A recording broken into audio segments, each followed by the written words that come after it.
Moving on after a breakup is hard, but moving on when you still love them feels almost impossible. This is the kind of pain that doesn't scream all the time. It lingers. It shows up when you wake up. When something good happens and they're the first person you want to tell, when your mind knows it's over, but your heart hasn't caught up yet. If that's where you are right now, this is for you. Not rush at all. Not to tell you to be strong, not to shame you for missing someone who mattered, but to help you understand what's happening inside you and how to move forward without abandoning yourself in the process. First, let's say this clearly. Loving them doesn't mean you should stay stuck. One of the biggest myths about the breakup is this idea. If I still love them, I can't move on. That's not true at all. Love does not disappear on command. Love fades after understanding, processing, grieving, and acceptance. Not before. You don't move on because love is gone. The love slowly softens because you move on. And that distinction matters because right now you might be waiting for a feeling to change before you allow yourself to heal. Healing doesn't wait for permission from your emotions, it begins with awareness. So, why it's so hard to move on even when you still love them? Let's talk about what really is going on, not just emotionally, but psychologically. Your brain is still attached. Love isn't just a feeling, it's a neurological bond. When you were with them, your brain learned comfort, safety, routine, reward. Dopamine, oxytocin, serotonin, all tied to them. So when the relationship ends, your brain doesn't interpret it as a breakup. It interprets it as a loss and withdrawal. That is why you replay memories, you crave contact, you feel physical heaviness in your chest. Logic doesn't help. You are weak. Your nervous system is adjusting. Number 2, you're grieving multiple losses at once. You didn't just lose a person, you lost the future you imagined, the version of yourself you were with them, when you were with them. Shared routines, emotional safety, identity. That's why the pain feels confusing. You might think, why does it hurt this much? It wasn't perfect because you're not grieving perfection. You're grieving possibility. Number 3, love and reality are out of sync. This is one of the hardest parts. Your heart says, I still love them, but reality says, this relationship didn't work. Both can be true at the same time. Moving on doesn't mean invalidating your love. It means accepting that love alone isn't always enough. What moving on actually means and what it doesn't. Before we talk about how to move on, we need to redefine what moving on really is about.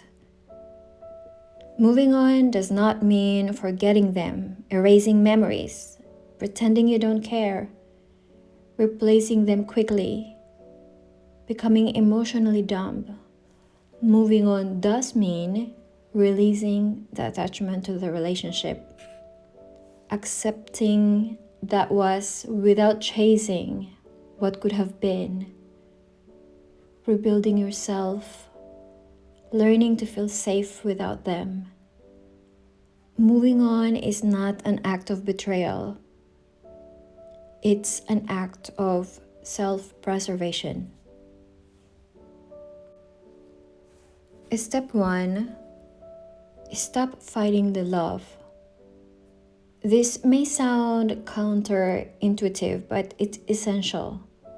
The more you tell yourself, I shouldn't still love them, the more you feel trapped. Love doesn't obey rules, it responds to understanding. Instead of pushing the feelings away, try this. Say, I love them deeply, and that makes sense. When you stop judging yourself for loving someone, the love slowly loses its grip. Resistance strengthens attachment. Acceptance weakens it. Step 2. Separate love from compatibility. This is where real healing begins. Ask yourself gently, honestly, did this relationship meet my emotional needs? Did I feel secure, seen, and valued consistently? Was I growing or shrinking? Was love mutual in action, not just in words? You can love someone and recognize they were not right for you. Love is emotion. Compatibility is behavior. The long-term happiness depends far more on behavior than emotion. Step 3. Grieve fully, not selectively. Many people try to grieve only the good parts.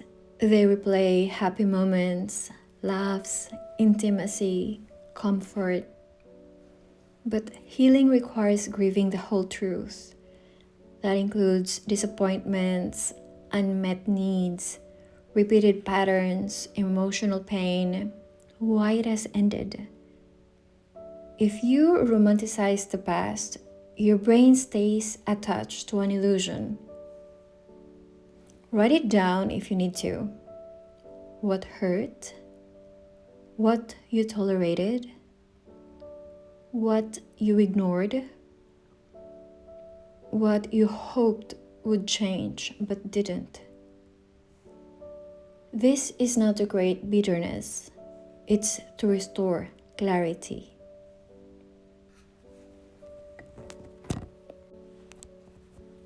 Step 4. Accept that closure is internal. Many people believe they need an apology, an explanation, one last conversation. But real closure rarely comes from the other person. It comes from the understanding. I did the best I could with what I knew then, and this ending does not define my worth. Closure is not agreement. It's acceptance. Step 5.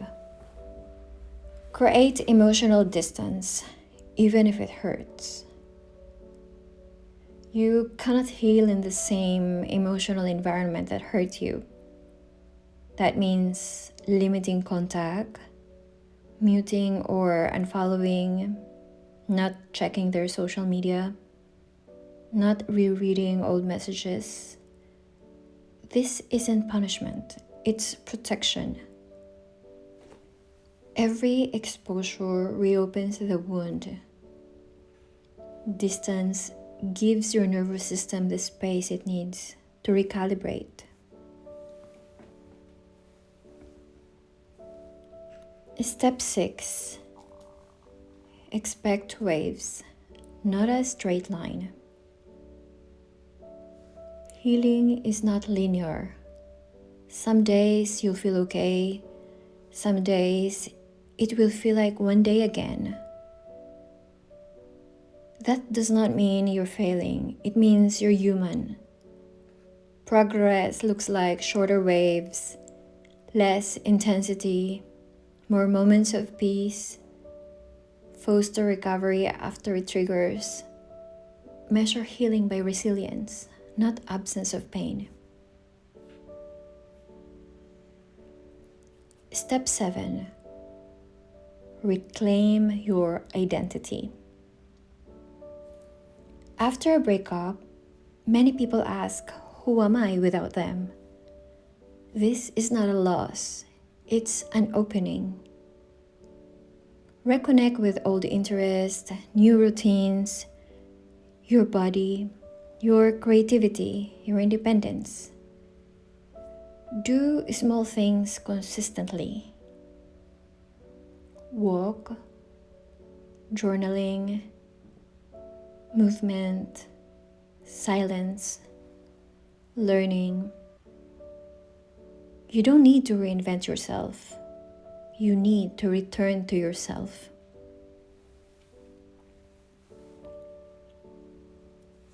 Step 8. Redefine love.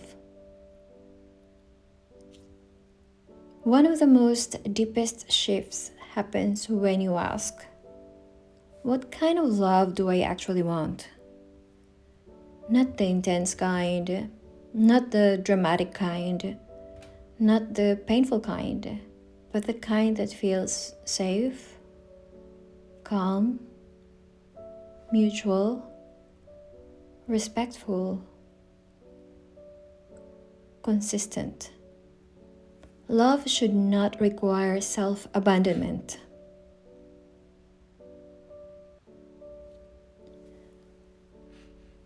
When you still miss them, missing someone does not mean you should go back. It means you bonded, you cared, you're healing.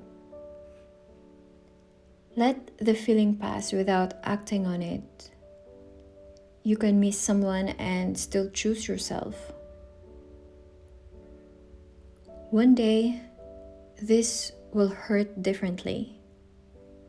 Not suddenly, not dramatically, but quietly. One day, you'll think of them without your chest tightening. You'll smile at the memory instead of the ache.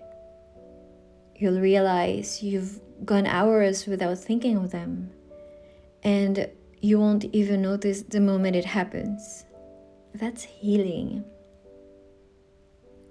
The truth is, you don't move on by erasing love. You moved on by making peace with it. You loved, you lost, you survived, and you are becoming wiser, deeper, and stronger because of it. If you're in the middle of this pain right now, be gentle with yourself. You are not broken. You are healing. Thank you for listening.